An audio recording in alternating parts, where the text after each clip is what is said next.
Hey everyone, my name is Matt. I'm the youth and family pastor at Cornerstone Church in Marshfield.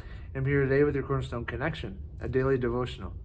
So we are in the book of Hebrews now, and we are in chapter 4 today. But before we get into any of the verses in Hebrews chapter 4, I wonder if you're like me. I'm sure you're the same way, and you've been through situations like this. But have you ever been through a situation in which you're trying to communicate something to somebody and they just don't get you? They just don't understand you. Perhaps for you, it's happened in your marriage when you and your spouse are maybe in a heated discussion, and maybe both of you aren't understanding one another, no matter how clear you think you're being. Or maybe it's happened with your kids, particularly your teenagers. I see this a lot with teenagers that I work with here at the church. You know, they just kind of feel like they're misunderstood, like maybe their parents or their teachers, or maybe even us as youth leaders. We just don't get them. We don't understand what they're going through in this day and age. And sometimes, to a point, that's true, right? And so there can be great frustration, no matter who you are, when you just don't feel understood. You feel like what you're going through, nobody else has ever gone through, and they just can't understand you. They can't empathize with you. They can't sympathize with you. It just isn't working. Well, here's the thing that I absolutely love about the God that we follow, and the fact that he sent his son Jesus Christ to earth, and he walked on this earth as God in human flesh, is we have a God that we're going to see today in Hebrews chapter 4 that completely gets us. And here's what I mean. You and I, though we sometimes think that, especially the hard things that we go through and the tough times, we think that oftentimes they might be unique to us and that nobody else has been there before and nobody has gone through it and nobody gets us, and God certainly doesn't because he's God and he's perfect and we're sinful and he's not.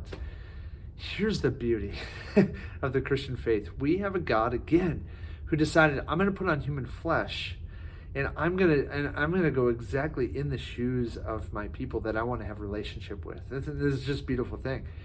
And what we're going to read today in Hebrews chapter 4, verses 14 through 16, just 3 verses, is we're going to hear from the writer of Hebrews just how much this God gets us. And then, because of that, what it means for us in our relationship with him. Okay, so just 3 verses, Hebrews 4, 14 to 16. Hear what this says. Here's what it says. Therefore, since we have a great high priest, and let me just clarify what this means. In Old Testament times, it was required that the sins of the people, of God's people, of the Israelites, that they would need to be accounted for and sacrificed for through the high priest as he brought animal sacrifices. And this would have to be repeated every so often to cover the sins of the people. Well, in Hebrews chapter 4, verse 14, here it says, therefore, since we have a great high priest who has gone through the heavens, Jesus, the Son of God, let us hold firmly to the faith we profess. So we have a high priest, his name is Jesus Christ, who didn't just bring a sacrifice to the cross, he was the sacrifice on the cross for us. Isn't that awesome? Verse 15, for we do not have a high priest who is unable to sympathize with our weaknesses, but we have one who has been tempted in every way just as we are, yet was without sin. So remember that old statement about, man, you just don't understand. You don't get me. Or God, you're too perfect. You can't understand me. Verse 15, we see it, right? He's been tempted in every way just as we are, yet, the beauty is, without sin. He completed perfectly everything that was set before him. Verse 16, let us, here's what it means for us then.